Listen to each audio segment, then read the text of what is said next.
Paano ipadalawa yung tao sa gamit lang ang CapCut? Okay guys, yun yung tanong ninyo. Ayan. Tuturuan ko kayo ngayon ha. Tuturuan ko kayo. So guys, ngayon guys, ipakita ko sa inyo guys. Yan po yung dalawa. Isa lang po yan yung na-flip guys. Ayan ha. Panoorin natin. Ayan. First, punta tayo sa CapCut, add new project.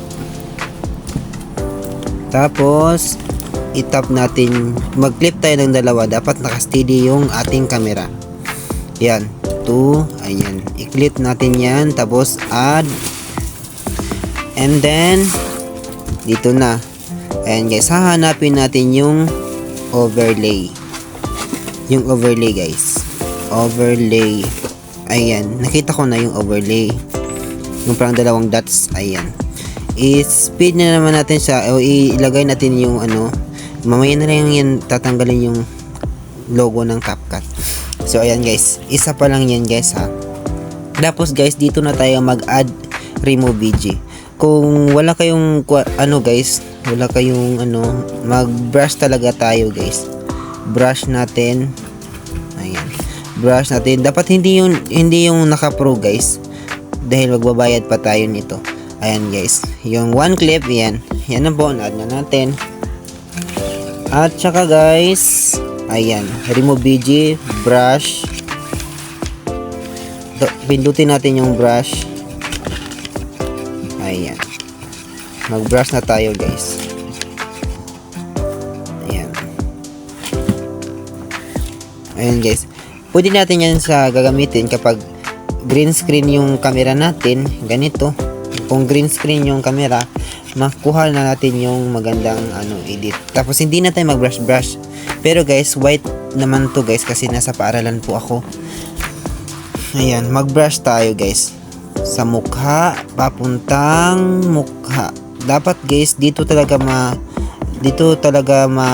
yung ano niyo. Ayan.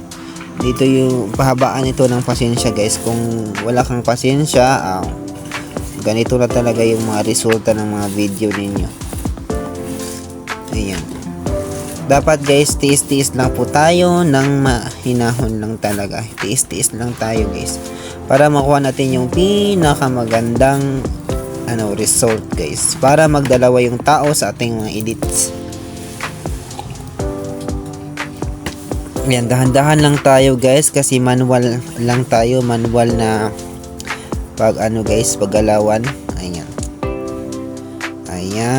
Ayan. Tapos guys, yung kamay na naman guys. Ayan. Apply. Na siya, na-remove na siya. Tapos yung kamay na naman natin guys. Para hindi mawala yung natin. Adjust natin siya konti. Ayan. Adjust natin siya konti. Dapat guys, kung magtingin kayo guys, dapat doon sa nare-remove nyo na. Ayan guys. Ayan. Tapos guys, dito naman tayo guys. Ayan. Pipindutin lang natin yan. Yung brush na kanina. Tapos guys, pindot-pindot lang tayo. Pindot ng pindot. Hanggang sa makuha natin yung pinakamagandang Kung ganito guys, kagaya nito guys, kailangan nyo din siyang i-brush muli. I-brush natin siya. Ayan na. Na-brush na natin siya. Brush, toothbrush. Ayan. Paggawa natin guys, ayan, maganito na siya. And check na natin. Tapos i-brush talaga natin yan. Bilisan natin guys. Ayan. Pag na-brush na natin sa lahat guys, maganda na yung effect niya. Ayan ha. Ayan. Parang ganito guys, yung content ko lang talaga guys. Ayan. Kasi usong-uso po talaga to na music guys. Kaya ito po yung ito po yung ginawa ko guys na na music.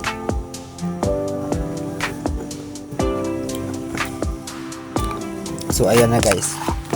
Ayan. Na-brush na yan guys. Tapos ganyan. And tuturuan ko kayo mamaya guys kung paano i-remove yung watermark sa CapCut. So ayun guys, i-remove natin, i-delete. Ayan. Pag napindot natin yung delete, balikan natin at i-play na natin yung ating inedit. Ayan guys. Ayan. 'Di ba? Napakaganda yung effect niya guys. So guys, kung napakaganda guys, kung mayroon kayong natutunan sa akin ngayon, please subscribe for more video na aking gagawin. Export na natin guys.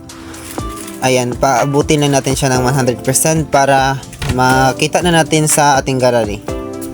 So ayan guys, done. At saka punta tayo sa gallery natin. So ito na siya guys. Ito na. Tingnan nyo. Ayan. 'Di ba? Napakasimple lang talaga yung pag-tutor ko sa inyo guys. I hope na may natutunan kayo sa aking mga video, and guys na mayroon kayong natutunan sa tutorial kong ito. So guys, kung may natutunan kayo, please follow me and follow back din ako sa inyo. Yan lang po sa ngayon, and bye bye!